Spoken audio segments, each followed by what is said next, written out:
আজকের ভিডিওয়ে রেলওয়ে স্টকের যে র্যালি হয়েছে সে সম্পর্কে ডিসকাস করব আর আগামী দিনে এই স্টকগুলোকে নিয়ে কী করব সেটা নিয়ে ডিসকাস করব।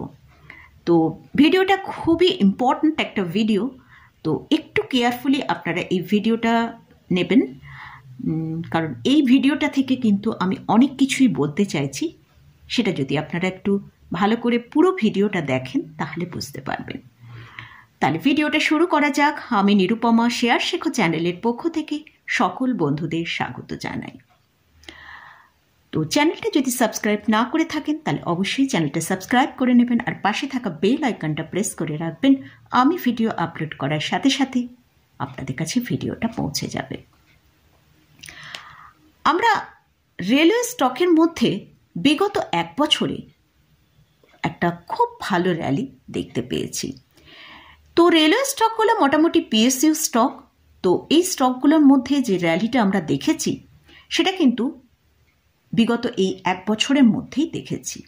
তো আমরা একবার দেখি কীরকম র্যালিটা দেখলাম। আইআরএফসি সেখানে আমরা 455%, রেল টেল 262%, রেল বিকাশ নিগম সেখানে 313%, বিইএমএল সেখানে 121%, আইআরসিটিসি 58%, কন্টেনার ক্রপস সেখানে আমরা 28% র্যালি দেখেছি। তাহলে আমরা এই যে রেলওয়ে স্টকগুলোয় এতটা র্যালি দেখলাম, তো যখনই মার্কেটের মধ্যে কারেকশন আসছে তখনই কিন্তু এই রেলওয়ে স্টকগুলো সবচেয়ে আগে দেখছি সেলিং আসছে। আমরা লাস্ট কয়েকদিন আগেই দেখেছি মার্কেটের মধ্যে কিন্তু একটা বড় সেলিং এসেছিল। তখন আমরা দেখলাম এই রেলওয়ে স্টকে সবচেয়ে বেশি প্রেসারে ছিল। সেক্ষেত্রে আমরা দেখেছি রেলওয়ে স্টকগুলো প্রায় 8 থেকে 12%-এর মতন সেলিং এসছে। আমরা এই যে সেলিংটা এসেছিল, এই সেলিংটা মানে যতটা বেশি স্টকের মধ্যে আমরা র্যালি দেখতে পাবো সেই সব স্টকগুলোর মধ্যেই কিন্তু বেশি সেলিং দেখতে পাবো। আমি এখানে শুধু রেলওয়ে স্টকগুলো নিয়ে কথা বলছি, এছাড়াও অন্যান্য স্টকের ক্ষেত্রে যেসব স্টকে বেশি র্যালি হয়েছে সেখানে কিন্তু একটা সেলিং আসার খুবই সম্ভাবনা থাকে, কারণ যারা লোয়ার লেভেলে বাই করেছে তারা কিন্তু আপার লেভেলে তারা প্রফিট বুক করছে। তো সেক্ষেত্রে আমরা দেখতে পাচ্ছি আমাদের সামনে দুটো ইভেন্ট আছে। একটা হচ্ছে বাজেট একদম সামনেই এসে গেছে, আর নেক্সট হচ্ছে ইলেকশন। দুটো বড় ইভেন্টে কিন্তু মার্কেটও কিন্তু একটা প্রচুর ভোলাটিলিটি তৈরি হচ্ছে। এই ভোলাটিলিটির জন্য আমরা হয়তো আজকে যদি মার্কেটে দেখি 200 পয়েন্ট ওপরে যাচ্ছে, আগামী দিনে আমরা দেখব 500 পয়েন্ট নিচে ক্লোজ দিচ্ছে। তো এই ভোলাটিলিটিতে যেসব স্টকগুলো বেশি র্যালি দেখিয়েছে সেই সব স্টকে প্রফিট বুকিং আসছে। রিটেলাররা কী করেন, যারা স্টক বাই করছেন তখন তারা কিন্তু যেই মার্কেটের স্টকটা ওপরের দিকে যাচ্ছে সে সময় তারা বাই করছেন, এবং যখনই মার্কেটে কারেকশন আসছে তারা তখন সেল করে দিয়ে লস বুক করছেন। একটা শেয়ার আমরা যদি একটু চিন্তা করি বুঝতে পারবো যে একটা স্টক নিচের দিকে যদি আসে সেই স্টকটা 100% পর্যন্ত নিচে আসতে পারে, অর্থাৎ স্টকটার ভ্যালু 0 হতে পারে। যদিও হয় না, আমি এখানে উদাহরণে বোঝানোর চেষ্টা করছি। তো আর যদি স্টকটা ওপরের দিকে যায় সেটা কিন্তু 100%, 200%, 1000% এর চেয়েও বেশি র্যালি আমরা অনেক স্টকে দেখতে পাই। আমরা যদি লং টার্ম ধরে কোনো স্টককে ভালো স্টকে ইনভেস্ট করে রাখি সেক্ষেত্রে আমরা কিন্তু এই এতটা ভালো র্যালি সেখানে আমরা দেখতে পেতে পারি। কিন্তু রিটেলাররা যেটা করেন সেটা হচ্ছে, কেউ হয়তো বলেছেন সেই স্টকটা বাই করতে, সেখানে বাই করলেন, কিন্তু যেই সেখানে একটা সার্ফ সেলিং এলো তখন তারা কিন্তু নার্ভাস হয়ে যায় এবং নার্ভাস হয়ে সেই স্টক থেকে বেরিয়ে লস বুক করে। তো যখনই আমরা কোনো স্টককে বাই করব আমাদের কিন্তু আগে নিজেদেরকে জিজ্ঞাসা করতে হবে যে এই স্টকটা আমি কেন বাই করব। তারপর তার ফান্ডামেন্টাল কন্ডিশন কীরকম আছে সেটা আমাদের রিসার্চ করতে হবে। সেক্ষেত্রে আমরা যদি স্টকটাকে ওপরের দিকের দামে বাই করি, কারণ আমরা যদি যিনি বাই করছেন তার কাছে যদি সেই ম্যাটারটা পরিষ্কার থাকে যে তিনি ভবিষ্যতে এই স্টকটা পারফরমেন্স ভালো করবে, সেই পরিপ্রেক্ষিতে স্টকটা বাই করেছেন, তার কাছে কিন্তু যখন স্টকটায় সেলিং আসবে তিনি নার্ভাস হবেন না। তিনি এই স্টকটা পেশেন্স রেখে হোল্ড করবেন। কারণ ইনভেস্টররা এই কারণেই তারা ভালো পয়সা রোজগার করতে পারেন, যে তারা কোনো স্টকে লং টার্মের জন্য ইনভেস্ট করে থাকেন। তো আমি এখানে দুটো এক্সাম্পল দেখাচ্ছি, এই রেলের স্টক থেকে এক্সাম্পলটা দেখাচ্ছি। ফার্স্ট যেটা দেখছি সেটা হচ্ছে বিএমএল এর যদি ম্যাক্সিমাম চার্ট ওপেন করি, যে 12,839% পর্যন্ত এই শেয়ারটা র্যালি দেখিয়েছে।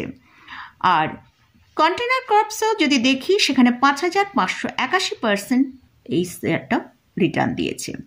তাহলে বুঝতেই পারা যাচ্ছে যে এই স্টকগুলো আমরা যদি ভবিষ্যতের জন্য লং টার্মের জন্য হোল্ড করি, সেক্ষেত্রে কিন্তু আমরা এখান থেকে ভালো রিটার্ন পেতে পারি। আজকে হয়তো আমরা দেখছি এইসব রেলওয়ে স্টকে 455%, কোনোটায় 262, কোনোটায় বা 300% র্যালি দেখিয়েছে। হয়তো এই মার্কেটের ভোলাটিলিটিতে হয়তো এই স্টকগুলো আমরা একটা বড় কারেকশন দেখতে পারি এবং তারপর হয়তো এই স্টকগুলো হয়তো একটু সাইডবেস হয়ে যেতে পারে। কিন্তু যারা লং টার্ম হোল্ড শেয়ারটা হোল্ড করছে তাদের কাছে কিন্তু এটা পরিষ্কার যে তারা আগামী দিনে এই স্টকে ভালো র্যালি আবার দেখবে, সেই জন্য কিন্তু তারা স্টকটা হোল্ড করে থাকবে এবং আগামী দিনে এই স্টকটা এখান থেকে আবার ওপরের দিকে দামে চলে যাবে। তাই যখনই কোনো স্টকে আপনি বাই করছেন, আপনাকে আগে নিজেকে সেইটা সম্পর্কে পরিষ্কার হতে হবে যে এই স্টকটা আপনি কেন বাই করছেন এবং এই স্টকটা সম্পর্কে ভালো করে রিসার্চ করে নিয়ে তারপরে বাই করতে হবে। যদি আপনার কাছে মনে হয় এই স্টকটা লং টার্মে ভালো পারফরমেন্স দেখাবে, তাহলেই সেখানে বাই করাটা উচিত হবে। মার্কেটে যে ধরনের বাজেটের এক্সপেকটেশন করছে সেইটার মতন যদি এক্সপেকটেশন অনুযায়ী যদি বাজেট হয়, সেক্ষেত্রে আমরা বাজেটের পর হয়তো এইসব স্টকে আবার কিছুটা র্যালি দেখতে পেতে পারি। কিন্তু যদি বাজেটে যা এক্সপেক্ট করা হয়েছে সেই অনুযায়ী যদি না হয় বাজেট, তাহলে কিন্তু এই সব স্টকে সার্ফ সেলিং আসবে। আর যদি আপনি ট্রেডিং পারপাসের জন্য স্টক বাই করেন, তাহলে অবশ্যই স্ট্রিক্টলি স্টপ লসটা ফলো করবেন, নাহলে যখন সার্ফ সেলিং আসবে, কতটা সেলিং আসবে সেটা কিন্তু আমরা কেউই জানি না। এই মার্কেটের মধ্যে যে ভোলাটিলিটিটা, এটা কিন্তু এখন থাকবেই। আর ইলেকশনেরও ক্ষেত্র তাই, ইলেকশনের রেজাল্ট আসার পর যদি যা মার্কেট এক্সপেক্ট করছে সেই অনুযায়ী যদি হয়, সেক্ষেত্রে এখান থেকে হয়তো কিছুটা বাড়তে পারে। কিন্তু যদি না হয়, যেহেতু মার্কেট এখন একদম হাইতে ট্রেড করছে, যখন সেলিং আসবে তখন কিন্তু একটা সার্ফ সেলিং এখান থেকে এসে যেতে পারে। তাই আমাদের এই ভোলাটিলিটিকে কিন্তু মার্কেটের এই ভোলাটিলিটিকে আমাদের ম্যানেজ করতে হবে, কারণ মার্কেট এখন সব থেকে হাই পয়েন্টে ট্রেড করছে। তো আমরা জানি 21,300-400 কাছে মার্কেট এখন ট্রেড করছে। তো এখান থেকে যদি সার্ফ সেলিং আসে, র্যালি হয়তো খুব বেশি না আসলেও হয়তো 500-600 পয়েন্ট যদি র্যালি আসে, কিন্তু সেলিংটা যখন আসবে সেক্ষেত্রে হয়তো 1000-2000 পয়েন্ট পর্যন্ত আমরা সেলিং দেখতে পেতে পারি। তাই আমাদেরকে মার্কেটে এখন যদি ট্রেড করতে হয়, অবশ্যই কিন্তু স্টপ লসটা খুব ভালো করে ফলো করে তবেই ট্রেড করতে হবে, আর স্ট্রিক্টলি স্টপ লস লাগিয়েই রাখতে হবে। কারণ ইভেন্টের পরে যদি সেলিং আসে তখন সার্ফ সেলিংটা আসবে। তো আমি মেনলি এটাই বলতে চাইলাম, যেসব স্টকে ভালো র্যালি দেখেছি সেই সব স্টকে কিন্তু একটা সার্ফ সেলিং আসবে। যদি আপনি এটা লং টার্মের জন্য হোল্ড করেন, তাহলে অবশ্যই পেশেন্স রেখে হোল্ড করুন। তার যদি ফিউচার পারফরমেন্স আপনার কাছে মনে হয় বেটার, তাহলে কিন্তু পেশেন্স রেখে হোল্ড করা বেটার হবে। সেই সব স্টকগুলো আগামী দিনে আরও ভালো পারফরমেন্স দেখাতে পারে। আর যেমন এখানে রেলের স্টকগুলোর কথা বললাম, সেই সব স্টকগুলো কিন্তু খুবই ভালো স্টক, এগুলো আগামী দিনে ভালো পারফরমেন্স আবারও দেখাবে। হয়তো সাময়িক এই মার্কেটের ভোলাটিলিটির জন্য এখানে একটা সার্ফ সেলিং আসবে, হয়তো তারপর সাইডওয়েজ হয়ে যেতে পারে, তারপর কিন্তু আবার হয়তো সেখানে আমরা ভালো পারফরমেন্স দেখতে পেতে পারি।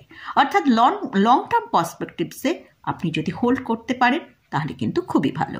আর যদি আপনি 6 মাস, 2 মাস, 5 মাস এইরকম ট্রেডিং ভিউ নিয়ে চলেন, অবশ্যই তার জন্য স্ট্রিক্টলি স্টপ লস ফলো করে তারপরেই কিন্তু ট্রেড নেবেন।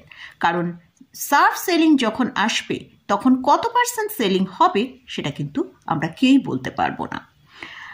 তাই মোটামুটি এইটাই আজকে আমি বোঝানোর চেষ্টা করলাম যে রেলওয়ে স্টকে যেরকম এতটা র্যালি হয়েছে সেরকম বিভিন্ন স্টকেও আমরা র্যালি দেখেছি। তার মানে কিন্তু এখানে সার্ভ সেলিং আসলে স্টকগুলো কোনো ফান্ডামেন্টাল পজিশন খারাপ হয়ে যাবে না, ফান্ডামেন্টাল কন্ডিশন কিন্তু ভালোই থাকবে। তাই সেই জন্য এগুলি সব স্টকে আপনাকে পেশেন্স রেখে হোল্ড করলে তবেই কিন্তু আপনি এখান থেকে ভালো পয়সা বানাতে পারবেন।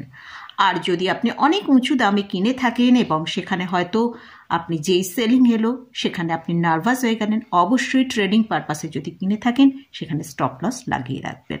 লার্নিং পারপাসেই তৈরি করা।